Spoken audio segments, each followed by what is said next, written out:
This Headless Professor video is about a presentation I made at the Society for the Scientific Study of Religion. And the topic was, which argument for same-sex marriage is more persuasive?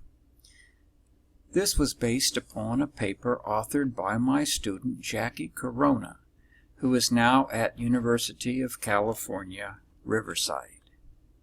This was presented in October at the Society for the Scientific Study of Religion Conference in Newport Beach, 2015.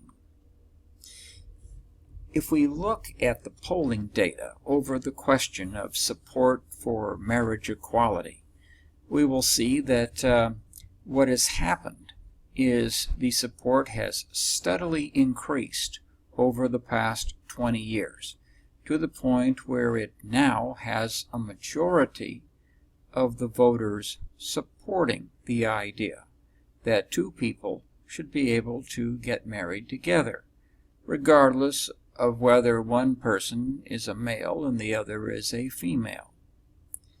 Now, the main argument for marriage equality has been simply that all people deserve the right to marry whomever they prefer, be that a person of the same sex or opposite sex. Several politicians who originally opposed marriage equality are now for it. Those who support the idea of marriage equality have tried to counter the arguments against it using a variety of different techniques of reason. The purpose of this particular study was to find out which argument for gay marriage would be the most effective, especially given people's tendency to object on the basis of religious considerations. The method of this study was to use a questionnaire. These questionnaires were filled out at Crafton Hills College in March of 2013. Crafton Hills College, as a population, greatly represents these religious orientations: Seventh-day Adventist, Latter-day Saint, Roman Catholic, and Evangelical Christian. But it underrepresents some other religious orientations, such as Jehovah's Witness, Jewish, Muslim, and Buddhist, Hindu, Jain, Sikh, and Zoroastrian. This particular sample was of 50 students. Males were only 21% of the sample. The vast majority was under age 25. Only 38% had been previously married, and only 41% identified themselves as parents or step-parents. 40% had Hispanic ethnicity. One item was used to measure religiosity. That item was taken from a Gallup poll. How important would you say religion is in your own life? Here are the three responses: very important, fairly important, or not very important. And these are the results from Gallup's national poll, which had a median and mode of very important. We also measured political orientation. Would you describe yourself as far left, liberal, moderate, conservative, or far right? And then, would you support a national law recognizing same-sex marriage? And the answer could be on this 5-level ordinal scale: strongly support, somewhat support, don't know, somewhat oppose, or strongly oppose. Now, there was an experimental manipulation. Half of the questionnaires received an argument for same-sex marriage using the following words: those supporting same-sex marriage say that everyone should have the right to marry. Those supporting same-sex marriage say that this would help control sexual promiscuity and disease. This was the other argument. So half of the people receive a questionnaire with one argument, and the other half receive a questionnaire with the other argument for same-sex marriage. What was a constant is that all questionnaires had the same argument opposing same-sex marriage. Those who oppose same-sex marriage say that we have to defend the sanctity of traditional marriage. Here are the results. Overall, in this sample, support for same-sex marriage had a median somewhere between neutral and somewhat support.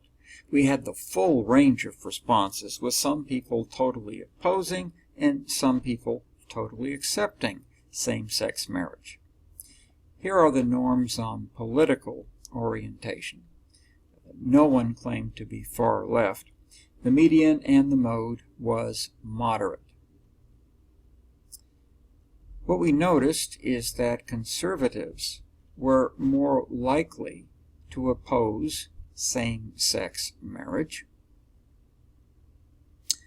This is the median and mode on religiosity, fairly important. This sample is somewhat less religious than the national norms, according to a Kolmogorov-Smirnov test. We found that highly religious people were more likely to oppose same-sex marriage. This gives us a negative correlation of 0.36. We also found that men were more likely to oppose same-sex marriage. The biggest impact on the criterion variable was the reason presented for the same-sex marriage. Those who had received the questionnaire emphasizing sexual promiscuity being controlled by marriage had a mean endorsement of 4.26 versus those who received the equal rights argument only 2.64. This difference was significant, and if we looked at the correlation between which argument a person received, that correlation was stronger than the correlation for religiosity or gender or political orientation. The need to control sexual promiscuity was a more convincing argument. What we did not do in this case was a 3x2 factorial design, looking at level of religiosity versus experimental manipulation of the reason. We simply didn't have a large enough sample. Now, trying to figure out these results, these findings should be explained in the personal and social functions of religion. Religion is a system of doctrines, ethics, rituals, myths, and symbols for the expression of ultimate relevance. And perhaps it is more appropriate to view religion as a series of choices that individuals and communities make. Choices such as which doctrines to accept, which ethics to follow, which rituals to practice, which myths to retell, which symbols to revere, and which persons will lead us.